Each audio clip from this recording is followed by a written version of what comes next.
bring him in, close to you to stabilize him, and point him down. He's got to be down. Don't be afraid to point this baby down.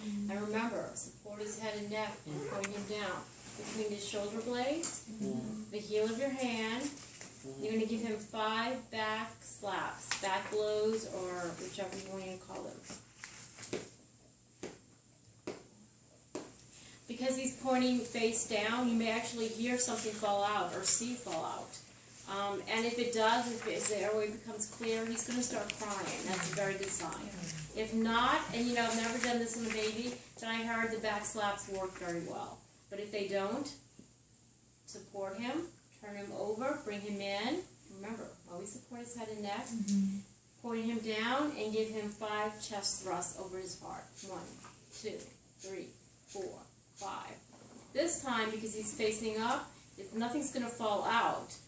You might actually open his mouth and see it and take it out, or it may be in the front of his mouth and he'll start crying. Either way, he'll start crying and you can take it out, and that's how you do a choking baby. Now CPR. Oh, excuse me, could you tell me where the place for CPR for children? For the baby, you find the nipple line and you go right below it. Right below the nipple line. Thank you. The younger they are, the lower their heart is going to be. Okay, for giving him breaths, and it's the same sequence, 32, 32, 32. You're going to use a mask. You can use a baby attachment. I have a baby attachment that came with my Red Cross, but if you don't, that's totally fine, because the mask will just take up more of his face, but that's totally fine. Remember, you have to push down, just like an adult. You have to push down. But you're not going to give him a full breath like you would give an adult. You're going to give him a much smaller breath. His lungs are only like little bitty sacs like that. They're over here. If you give him an adult-sized breath, you're going to injure this baby. We're looking for an adequate rise and fall of his chest cavity also, as far as babies are concerned. Rise and fall for a baby.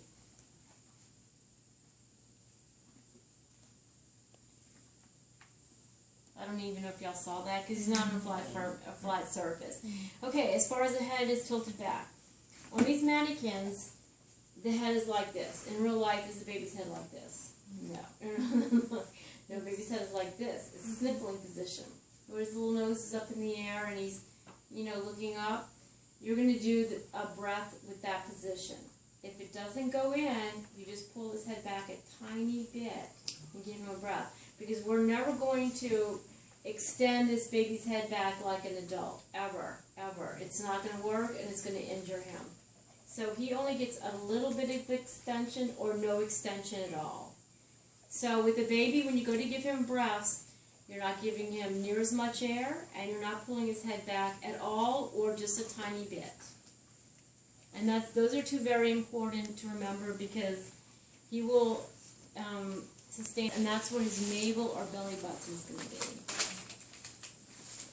That's all we got here. Okay. The top of your hip bones. Navel. Okay. Bring it across, navel or belly button. The Heimlich is performed on your belly button or right above it, not below it. The Heimlich uses the air that's in your thorax cavity and your abdomen cavity. It uses that air to force that object out of your airway, is what it does. So when you do the Heimlich correctly, you're forcing that air through his airway to dislodge the obstruction. So you have, this is going to be the hand that goes over your belly button or right above it. It's going to have your thumb flat. It's going to go right over the belly button or above it. Where is his belly button? Right here? Because he doesn't have hips for me to feel and bring across, okay? You take your other hand and you put it over that. So everyone's got it? Yes. And then you pull in and up, in and up, in and up, in and up, in and up. And that is going to force that air to dislodge that object. So it's hard though. Yeah, yes, you have to do it hard. In fact, we're